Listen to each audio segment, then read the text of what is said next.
আমরা কিন্তু সমগ্র দিনব্যাপী এমনকি রাত্রেও আমাদের কর্মকাণ্ড অব্যাহত থাকবে।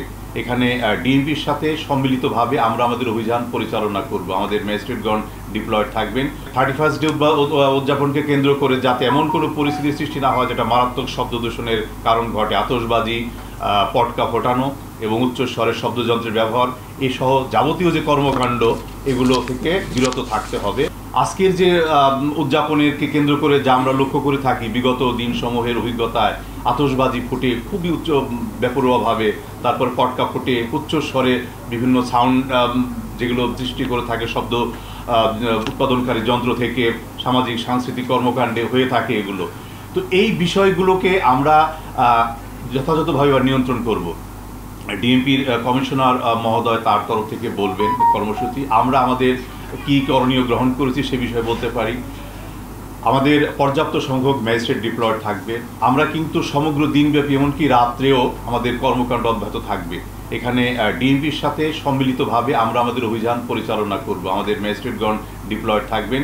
সমগ্র শহরব্যাপী তাদের কর্মকাণ্ড পরিচালিত হবে, অব্যাহত থাকবে। এমনিতেই আমাদের যে নিয়মিত ম্যাজিস্ট্রেটরা দায়িত্ব পালন করে থাকেন পলিথিনের শপিং ব্যাগ ব্যবহার বন্ধ করবার জন্য আর অন্যান্য কর্মকাণ্ডের সঙ্গে, তার সাথে আমরা অতিরিক্ত আরও ম্যাজিস্ট্রেট আজকে ডিপ্লয় করব। তারা তাদের কর্মকাণ্ড পরিচালনা করবেন। আমরা নিজেরাও বিভিন্ন ক্ষেত্রে গিয়ে এগুলো তদারকি করব। এটি আমাদের মাননীয় উপদেষ্টা মহোদয় তিনি অভিপ্রায় ব্যক্ত করেছেন এবং তার নির্দেশনা যে কোনোভাবেই হোক এই শব্দ দূষণের হাত থেকে আমাদের রক্ষা করতেই হবে।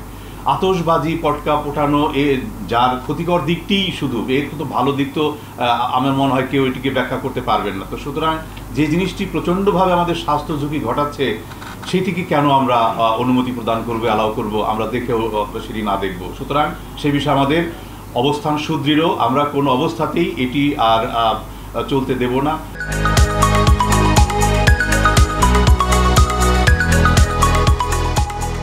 অর্থাৎ এবার সম্মিলিতভাবে ডিএমপির সহযোগিতায়, ডিএমপির সাথে সম্মিলিতভাবে আমরা আমাদের ম্যাজিস্ট্রেটদের নিয়ে এই অভিযানটি পরিচালনা করব। যেখানে আমরা আইনের ব্যত্যয় দেখব, আমাদের বিধিমালায় সুস্পষ্টভাবে বলে দেওয়া আছে আইনের ব্যত্যয় ঘটালে, বিধিমালার ব্যত্যয় ঘটালে অর্থাৎ শব্দ দূষণ সৃষ্টি হলে তার কি শাস্তি হবে। শাস্তি আপনারা জানেন, তারপর আমি বলতে পারি যে এটি 1 মাসের জেল বা 1000 টাকা জরিমানা বা দুটোই করা যেতে পারে। দ্বিতীয়বার হলে সেটি 6 মাস পর্যন্ত হতে পারে, 10,000 টাকা পর্যন্ত জরিমানার কথা করা যেতে পারে বা 2 দণ্ড প্রদান করা যেতে পারে। তো দণ্ডের ক্ষেত্রে আমাদের যেতেই হবে যদি আমাদের আহ্বানে কেউ সাড়া না দেয়। আমরা প্রত্যাশা করব সমগ্র দেশবাসীকে, এই মহানগরবাসীকে 31st উদযাপন কেন্দ্র করে, 31st ডে উদযাপনকে কেন্দ্র করে যাতে এমন কোনো পরিস্থিতি সৃষ্টি না হয় যেটা মারাত্মক শব্দ দূষণের কারণ ঘটে, আতশবাজি, পটকা ফোটানো এবং উচ্চস্বরের শব্দযন্ত্রের ব্যবহার এসহ যাবতীয় যে কর্মকাণ্ড এগুলো থেকে বিরত থাকতে হবে। আমরা এই বিষয়গুলোকে সুনিশ্চিত করব। এখানে আমাদের পর্যাপ্ত কর্মসূচি অব্যাহত থাকবে। আমি আবারও সুদৃঢ়ভাবে বলছি, এক্ষেত্রে আমাদের ভূমিকা কিন্তু আপসহীন। আমরা সুচারুভাবে, সুদক্ষভাবে এবং অত্যন্ত নিবেদিতভাবে দায়িত্ব পালন করতে চাই আপনাদের সহযোগিতায়। আমরা শব্দ দূষণের হাত থেকে মানুষকে মুক্ত করতে চাই। আমার কাছে একটা ছবি আছে, 2022 সালে একটা শিশু এই পটকা ফোটানো বা অন্যান্য কারণে সে ট্রমায় যায়, তারপর তার মৃত্যু ঘটে। অনেক বয়স্ক লোক আছেন, হার্টের রোগী আছেন, বিভিন্ন ধরনের রোগী আছেন যারা এই শব্দ দূষণের কারণে আতঙ্কিত হয়ে ওঠেন, তাদের ব্যাধির মাত্রা বেড়ে যায়।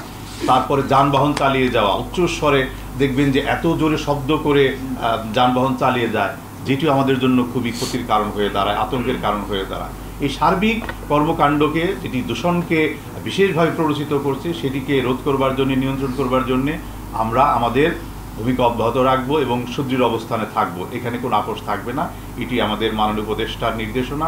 আমরা সেই নির্দেশনা যথাযথ প্রতিপালন করতে চাই। তো আমার মনে হয় যে আমি যা বলেছি, যা বক্তব্য আপনারা বুঝতে পেরেছেন। আমাদের অবস্থান সুস্পষ্ট করেছি।